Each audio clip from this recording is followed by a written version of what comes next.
Have dragons ever existed either on Earth or any other planet in the way they're generally depicted in our mythology, meaning enormous and flying and able to shoot fire from their mouths? To some degree, that's also memories from your dinosaur era, since some of those remained longer than your official history reckons. And this indeed raises some mentioned previously that did also dwell on your planet, right? So some of those could then perhaps be called dragons. But Not perhaps literally the same way we have for medieval stories, but very similar. so were they able to fly and shoot fire from their mouths? Somewhere. Very likely. Not necessarily enough to burn down an entire castle or something like it. Okay, did any of these fire-breathing ones exist on Earth? Yes. It's very likely itself that existed on Earth at least at some point, or at least visited, were brought there together with other travelers. Okay, do you know roughly when they existed, like how recently? Very likely they visited numerous times. In your medieval times, likely there were no longer any present, so some of those stories around the time. Oh well, there could have been some still present, but remnants. Individual survivors were abandoned. Okay. So on their home planet, so to speak, did they evolve naturally or were they genetically engineered to be like weapons of war? They were engineered by themselves, so to speak. They came from what you consider a higher dimensionality than non-physical. They reduced themselves to be more physical. Some of them were very intelligent. Okay. Um, like intelligent in terms of like human intelligence or more like the intelligence on the level of KALASK? Yes, perhaps more than us. Okay. So Again, there were more than non-physical for a longer, you consider, time period on a frequency range that is, well, non-physical. Therefore, perhaps also something related to what you would consider our origin, etc. But those that were eventually more physical and reduced, some of them also were more primitive in terms of more what you consider perhaps an animal species on that level, right? Or so related to dinosaurs. You have a very general concept of dragons, but remember from your different mythologies there are numerous kinds, right? And that's just a small fraction. There are many individual beings that from your own mythological interpretation would be considered dragons, right? The right. same way your Bigfoot idea or Sasquatch, etc., correct? Many of this gets lumped in your own understanding or misunderstanding of what exists outside of your own world. Right. So the more physical ones that flew around and were enormous and breathed fire, like who brought them to Earth and why? Well, some of our kind, not necessarily us, but others brought them, indeed, as you mentioned, weapons of war, but not necessarily like a war elephant, for example, like the Hannibal person used, right? But more than the idea also as advisors, overseers. Well, you don't really have a concept like such in your own world.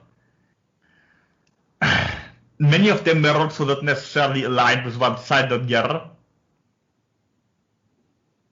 Okay. Many of them were quite wise creatures. You were having them lumped in to a large degree also with us, also with our kind. Since we're both of a reptilian nature. Do you know when they Some were of them were also able to project, right, on our planet, bilocate or, well, yes, from what we're getting, well, interacting with them while we're interacting with you. And to a large degree, they're bilocated. what does that mean, bilocated? They were still somewhere else, right, like teleportation, except they exist still on the same point from which one would teleport, as well as the point to where they teleport. So Okay. like a duplication, but another location, basically. Okay. Do you know when they first came to Earth? Before you, Were the dinosaurs still ruling the Earth? yes. So why don't they still exist on Earth now? Well, they left after the cataclysm to a large degree. Only remnants remained or came back chiming in here and there. There were also many wars. Remember, there wasn't just a war that wiped out our kind to some degree, right? There were also other conflicts in your own species. Some of them interfered, some other species interfered. That's where the old stories of gods, of animal gods, etc. come from. And eventually, once more of the humanoids of your own hair's monkey nature were more ruling over your own planet. That's also when they took less and less of an interest in interacting, even though they're not as much speciesist, perhaps, as we are, for example. They were still willing to oversee other mammalian creatures, but during your medieval times was like the last point when any had still somewhat of an interest in interaction, as your species also reduced more and more with the ability to interact with, well, the non-physical, etc., due to your own riches undertakings that were more putting a limitation on different species, pigeonholing the entire reptilian kind, for example. You remember your story, right, of the Garden of Eden with the serpent, etc. Coming from older stories, the more those became ingrained in your different cultures in one way or the other, there was less of an ability to have somewhat of an understanding. Okay, do you know why we don't have fossilized skeletons of them like we do from different dinosaur species? Yes, because most of them simply left. Again, the bilocation idea, they simply withdrew such instead of simply, well, dying off. And there might indeed have been some that did die on your planet one way or the other, and your fossils have simply been, well, scattered or they've been put together in various different forms, and perhaps some, well, suggest that's the case, but it's possible at least, some have been intentionally misconstructed to obstruct your history, as you were. Your official history is often not very much truthful for various reasons, and to some degree it's also, well, if you wish to consider a conspiracy theory, as there are so many on your planet, right? Which very often is simply the fact that there's, well, numerous versions to one story.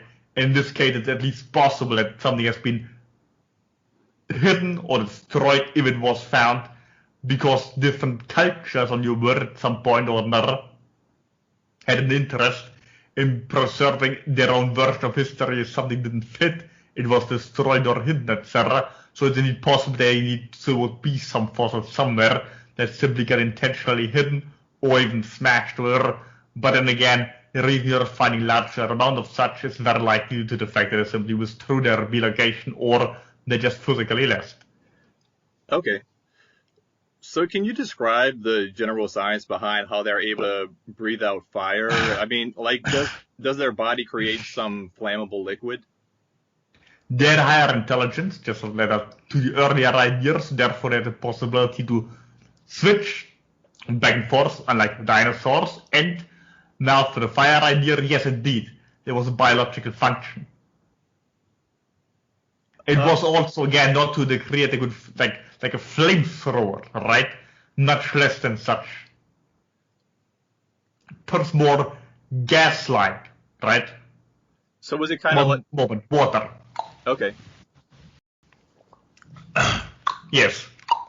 So, like, is it kind of like they would shoot out a thin stream of fire, or would they just kind of like shoot out kind of like a burst of fire, like a cannonball or something? Perhaps more of the latter, a burst or a cloud, right? Okay. Like very hot press. Very hot what? Press, breathing out fire, yes. Okay. But were there literal flames? Yes. Okay. Well, bursts of flames, but more like a cloud. Okay. Do you know if anyone on Earth, either human or whatever, has ever been able to ride on the back of a dragon and use it in battle, like in a lot of our fantasy books and movies? We're aware it's possible. Not certainly but done that. But Okay. physically, I mean, everybody just as physical at some point that it was impossible to physically climb upon them, and if the dragon would be willing, it could have indeed transported the person nearly in battle. Okay. Or transportation, yes. So the book, The Hobbit, there's a dragon named Smog who's able to speak kind of like, like literally speak like humans do. And, he loves gold more than anything. I mean, this is kind of a stupid question, but like, do any dragons either talk or love gold like the dragon Smog? From we're aware of, they're all telepathic. So there's no necessity to use vocal cords. Much of your fantasy stories are also based on mythology, and mythology again is to a large degree humanized, but very often based on ancient events that have been, well, hearsay, so to speak, right? Uh-huh. Loving gold, well, that's something perhaps more of some of the hairless monkeys that the viewers were interested in. Okay.